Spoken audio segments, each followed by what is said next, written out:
ডোবা বুঝিয়ে তৈরি হচ্ছে উপস্বাস্থ্য কেন্দ্র, পিছনে মদত গ্রাম পঞ্চায়েতের। এমনই অভিযোগ উঠল দক্ষিণ 24 পরগনার বারুইপুরে। সড়ক বিরোধীরা জানা গিয়েছে, বারুইপুরের হরিহরপুর গ্রাম পঞ্চায়েতের বিড়াল গ্রামের জামতলাতে রাস্তার পাশেই একটি সরকারি জমিতে রয়েছে একটি ডোবা। সেখানে উপস্বাস্থ্য কেন্দ্র গড়ে তোলার জন্য দিব্যি মাটি ফেলে বোঝানো হচ্ছে। হরিহরপুর গ্রাম পঞ্চায়েতের নির্দেশে কাজ হচ্ছে বলেই অভিযোগ। ওখানে ফেলছো? ও, তো সরকারি মাটি তো। কারা মাটি তুলতে বলেছে?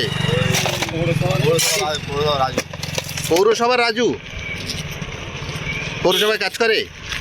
তবে গ্রাম পঞ্চায়েতের উপপ্রধানের দাবি, বিরোধীরা উন্নয়ন দেখতে পাচ্ছেন না, তাই মিথ্যা অপপ্রচার করছেন। কি অভিযোগ করছে জানি না, তবে যারা বলেছে তারা সম্পূর্ণ ভুল কথা বলছে। ওটা একটা সরকারিভাবে অলরেডি ওটা স্যাংশন হয়ে গেছে। একটু নিচু জমি মাটি দিয়ে লেভেল করে দেওয়া হচ্ছে, কোনো একটা উপস্বাস্থ্য কেন্দ্র তৈরি হবে। যারা অভিযোগ করছে তারা উন্নয়ন বিরোধী। পঞ্চায়েত সমিতির সহ সভাপতি অবশ্য আশ্বাস দিয়েছেন, খোঁজ নিয়ে দেখবেন।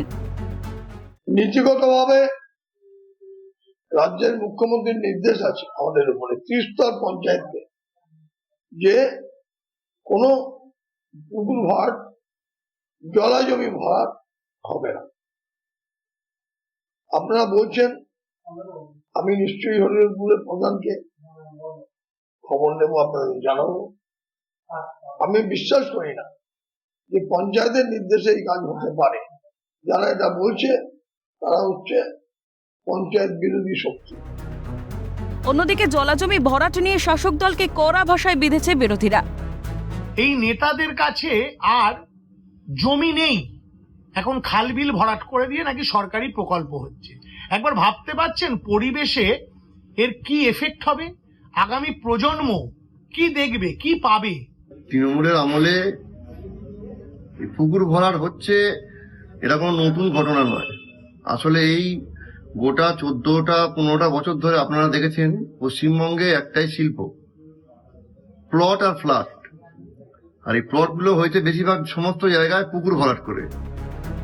প্রশ্ন উঠছে, তবে কি আইন শুধুই জনসাধারণের জন্য? মুখ্যমন্ত্রী যেখানে জলাজমি পুকুর ভরাটের ঘোর বিরোধিতা করে আসছেন, সেখানে সরকারি জমিতে থাকা ডোবা ভরাট করে কিভাবে হচ্ছে সরকারি প্রকল্প? তমাল সরকারের রিপোর্ট, ক্যালকাটা নিউজ।